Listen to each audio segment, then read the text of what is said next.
So let me give you a couple of real-life examples. This I got from the Kaiser Health News.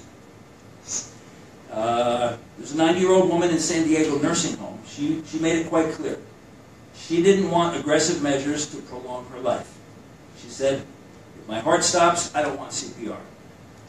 But when her family doctor, Dr. Steinberg, relayed those wishes to the woman's daughter, the younger woman said, I'll have none of that. She says, I don't agree with that. My mom is confused. The doctor replied, let's sit down and talk about it. So instead of arguing, Dr. Steinberg used this increasingly popular tool to help resolve the impasse. He brought mother and daughter together for an advanced care planning session, an end-of-life consultation, like the one which said that Medicare is now paying for.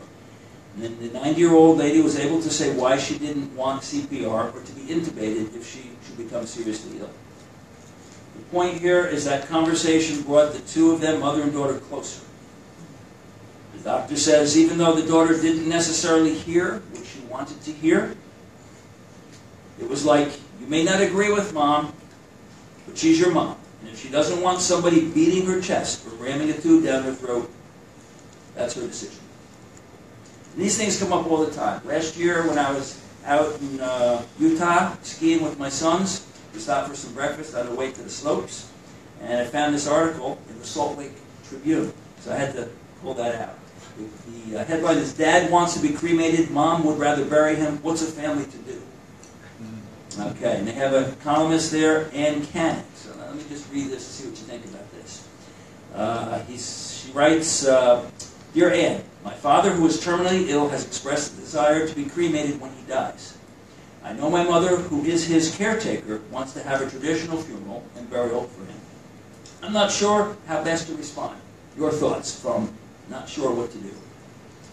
Dear Not Sure, this reminds me of a conversation I once had with my own father. After telling him that I want a pine box and bagpipes for my funeral, he looked me straight in the eye and said, you know what? I can totally promise that when you cash in your chips, you aren't going to care. Readers may strongly disagree with me, says the columnist, but I think if a funeral will provide your mother with the comfort and the closure she'll surely need, why not respect her wishes? In my opinion, memorial services of any kind are for the ones left behind. I thought it was kind of a strange response and a reaction to that.